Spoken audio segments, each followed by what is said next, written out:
അതിദാരിദ്ര്യ നിർമ്മാർജ്ജനത്തിൽ ഏറെ മുൻപന്തിയിലാണ് കോഴിക്കോട് കോർപ്പറേഷൻ.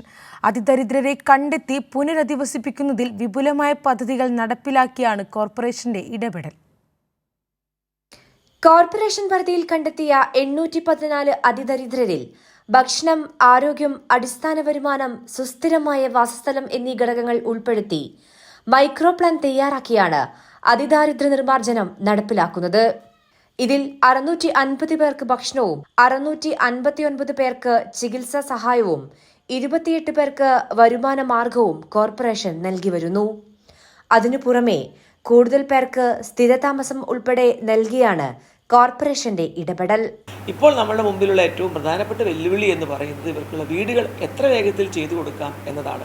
നവംബറിന് മുമ്പായി തന്നെ വീടുകൾ ചെയ്തു കൊടുക്കണം എന്ന ഒരു ആഗ്രഹത്തോടു കൂടിയാണ് നമ്മൾ പോകുന്നത്. ലൈഫിലെ പൈസ നമുക്ക് കിട്ടും. ഒരു പക്ഷേ ഇത് നമുക്ക് അടുത്തടുത്തുള്ള വീടുകളെ പോലെ പണിത് കഴിഞ്ഞാൽ അവർക്ക് കുറച്ചുകൂടി ഓപ്പൺ സ്പേസ് ഉണ്ടാവും. ആ രീതിയിൽ പണിയണമെന്നാണ് മനസ്സിൽ കാണുന്നത്.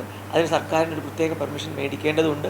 ഫ്ലാറ്റിന് ഗവൺമെൻറ് പ്രപ്പോസൽ കൊടുക്കുന്നില്ലേ, അതുപോലെ ഞങ്ങൾക്കും ഇങ്ങനെ ഒരു പ്രത്യേക റോയൽ വീടുകൾ പണിതുകൊണ്ട് ബാക്കി സ്ഥലം അവർക്ക് ഉപയോഗിക്കുന്ന രീതിയിൽ ചെറിയ പച്ചക്കൃഷിയൊക്കെ ചെയ്യുന്ന രീതിയിലൊക്കെ കൊണ്ടുവരാൻ വേണ്ടിയുള്ള ആലോചന നടക്കുന്നു.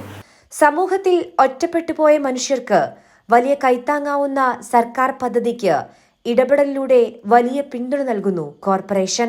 ഞങ്ങൾ എടുക്കുന്നൊരു അധ്വാനമില്ലേ കോർപ്പറേഷനകത്ത്, ഇത്രയും സാധുക്കളായ മനുഷ്യന്മാർ, ഇത്ര എണ്ണം വീടുകൾ, അതിന് ഞങ്ങൾ എടുക്കുന്ന ഒരു എഫേർട്ട് എന്തായാലും സംസ്ഥാന തലത്തിൽ അതിന് അംഗീകാരം ഉണ്ടെന്നാണ് ഞാൻ വിചാരിക്കുന്നത്. കാരണം ഞങ്ങൾ ഓടി നടന്നിട്ട് ആ രജിസ്ട്രേഷനൊക്കെ 31 മുമ്പ് ചെയ്തത് ഒരു ഹെർക്കുലിയൻ ടാസ്ക് ആയിരുന്നു. 32 പേർക്ക് കല്ലുത്താൻ കടവിലെ ഫ്ളാറ്റ് നൽകി, 25 പേർക്ക് ഭൂമി നൽകി.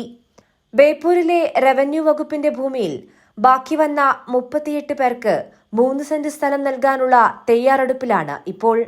വീട് ആവശ്യമുള്ളവർക്ക് വീട് നൽകാനുള്ള നടപടികൾ അവസാന ഘട്ടത്തിൽ പുരോഗമിക്കുന്നു. നവംബറിൽ അതും പൂർത്തിയാക്കും. ഇതോടെ പൂർണ്ണമായും അതിദരിദ്രരില്ലാത്ത കോർപ്പറേഷനായി കോഴിക്കോട് കോർപ്പറേഷൻ മാറും. കൈരളി ന്യൂസ്, കോഴിക്കോട്.